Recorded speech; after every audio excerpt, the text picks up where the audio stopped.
Hello दोस्तों, नमस्ते।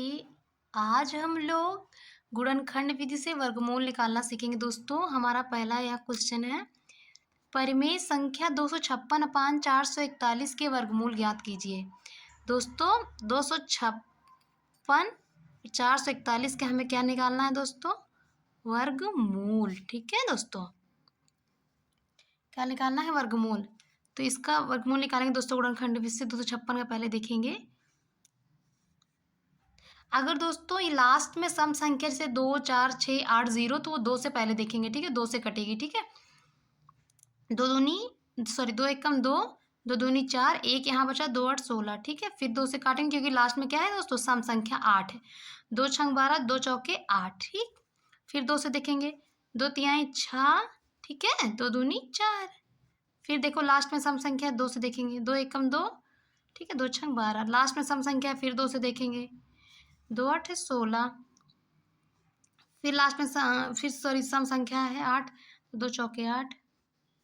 फिर 2 से, 2 दूनी 4, फिर 2 एकम 2। ठीक दोस्तों, अब वर्गमूल निकालने के लिए इसका पेयर बना लेंगे, 1 2 3 4। दोस्तों यहाँ पे क्या हो जाएगा? 4, 1 2 3 4। अब इसी तरह दोस्तों 441 का देखेंगे। किसका देखेंगे? 441 का। लास्ट में विषम संख्या, पहले 3 से ट्राई करेंगे दोस्तों।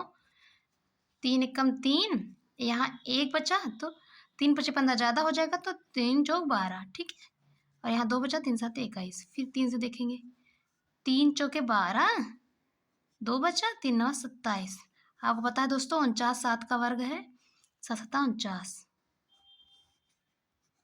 तो 2 पेयर बन गए, एक 3 का एक 7 का। दोस्तों यहाँ लिखेंगे 3 गुणे 7, 2 दूनी 4, 4 दूनी 8, 8 दूनी 16, 16 अपान 3 7 21। ठीक है दोस्तों, तो इसका वर्गमूल क्या है? तो 56 अपान 441 का वर्गमूल 16 अपान 21। ठीक है, अब इसी तरह दोस्तों हम लोग दूसरी सवाल देखेंगे, संयुक्त भिन्न 2 सही 14 अपान 25 का धनात्मक वर्गमूल ज्ञात कीजिए। दोस्तों दूसरी सवाल है, 2 सही 14 अपान 25। पहले दोस्तों इस संख्या को इसमें गुणा करेंगे और इसमें जोड़ेंगे, तो 25 दूना 50, 14 64 अपान 25। आपको पता है दोस्तों, इसका वर्गमूल निकालेंगे दोस्तों हम लोग अब। ठीक है, तो 8 8 का वर्ग 64 होता है, 5 का वर्ग 25। ठीक है, यही आंसर।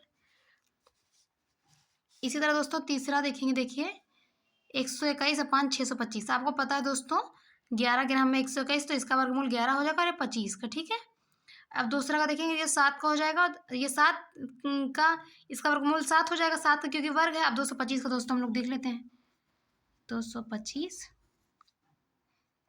5 से देखेंगे, 5 चौके 20। ठीक है, 2 बचा, 50 25। ठीक है, 5 45। ठीक है, फिर 3 से देखेंगे, 3 तरीक का ना, तो 5 तिहाई 15 का वर्ग है। क्या है दोस्तों?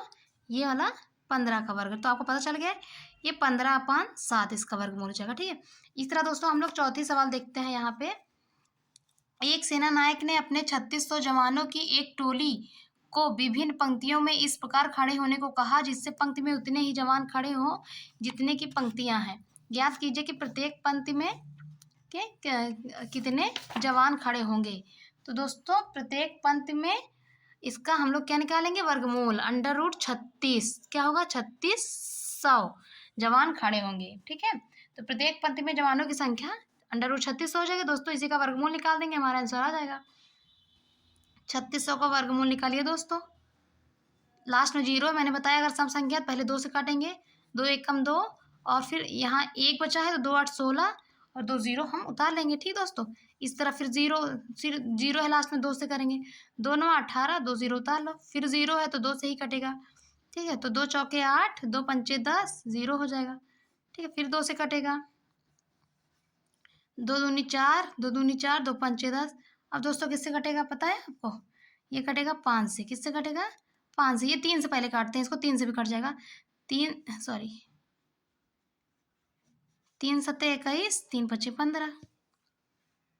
ठीक, फिर 3 से काटेंगे, 3 दूनी 3 दूनी 6। ठीक, एक यहाँ 3, 3 पचे 15। ठीक, पचम 25। ठीक, इतनी बात समझ में आई दोस्तों। तो इसका वर्गमूल देखते हैं कितना है, पेयर कर लीजिए। हाँ, तो अगर हम इसको देखेंगे 1 2 1 3 एक बार 5 2 दूनी 4 4 तिहाई 12 पंचे 60। तो दोस्तों क्या हो जाएगा 60, क्या हो जाएगा इसका वर्गमूल क्या हो जाएगा दोस्तों 60 हो जाएगा। जवानों की संख्या ऋणात्मक नहीं हो सकती है, अतः -60 नहीं लेंगे दोस्तों। प्रत्येक पंक्ति में जवानों की संख्या +60 होगी। ठीक है, इतनी बात समझ में आई, हमारा आंसर ये हो गया। अब दोस्तों 5वां देखते हैं, लिखा है वह छोटी से छोटी संख्या ज्ञात कीजिए जिससे 60 75 में गुणा करने पर गुणनफल पूर्ण वर्ग हो जाए। दोस्तों पहले इसका हम गुणनखंड निकालते हैं, गुणनखंड भी से वर्गमूल निकालते हैं 60 75 का। आपको पता है दोस्तों, मैंने बताया अगर लास्ट में 5 है तो संभावना 5 और 3 से कटने की रहती है, तो पहले हम 5 से ही देख लेते हैं। 5 एकम 5, ठीक, एक यहाँ बचा तो यहाँ 10 हो जाएगा, 5 दूनी 10, ठीक है, फिर यहाँ 5 एकम 5, ठीक है, 2 बचा, पचम 25। ठीक, इतनी बात समझे दोस्तों, आगे बढ़ते हैं हम लोग। फिर 5 से काटेंगे, 5 दूनी 10, ठीक ठीक, यहाँ कितना बचा, यहाँ बचा 2 दोस्तों, यहाँ 21 हो गया, 5 चौके 20, ठीक, एक बचा, 5 तिहाई 15। ठीक, अब दोस्तों देखिए किससे कटता है। अब दोस्तों ये कटेगा 3 से, क्योंकि 3 8 24 और 3 एकम 3, ठीक। फिर 3 से काटते हैं, 3 दूनी 6, 2 बचा, 3 सते 21। अब यहाँ कितना, 3 9 27, ठीक। फिर 3 से काटो, 3 3 9। इतनी बात समझ आई दोस्तों। एक पेयर, 2 पेयर, 3 पेयर, एक पेयर नहीं बन रहा है दोस्तों। तो जब इसका हम वर्गमूल निकालेंगे 60 75 का दोस्तों, ठीक है, 60 75 का वर्गमूल यहाँ पे देखते हैं दोस्तों। पहले 60 75 का जो हम लोग गुणनखंड किए उसको लिखते हैं, 5 गुणे 5 गुणे 3 गुणे 3, ठीक है, 5 गुणे 5 गुणे 3 गुणे 3, ठीक है, गुणे 3 गुणे 3 गुणे 3, क्योंकि यहाँ एक पेयर, 2 पेयर, 3 पेयर, चौथा पेयर नहीं बन रहा है। एक पेयर ये हो गया, एक पेयर ये हो गया, एक पेयर ये हो गया यहाँ। और दोस्तों कुछ फिर से हम क्वेश्चन पढ़ते हैं। अब इसमें क्या लिखा है कि वह छोटी से छोटी संख्या ज्ञात कीजिए जिससे 60 75 में गुणा करने पर गुणनफल पूर्ण वर्ग हो जाए।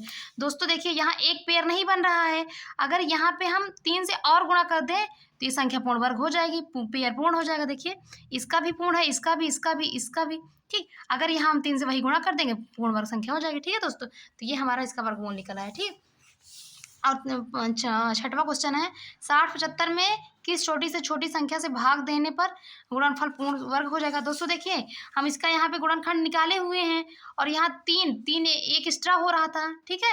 यहाँ जैसे मैंने 3 से 20 को पूर्ण वर्ग बनाया है और देखिए यहाँ पे इसका भी पेयर बन रहा था, इसका भी पेयर बन रहा था, इसका भी, और इसका नहीं बन रहा था। अगर इसी संख्या से पूरी संख्या में भाग दे दें तो ये संख्या पूर्ण वर्ग बन जाएगी। ठीक है, ठीक है दोस्तों, अगर आपको मेरी वीडियो अच्छी लगे तो please like and subscribe my YouTube channel. धन्यवाद।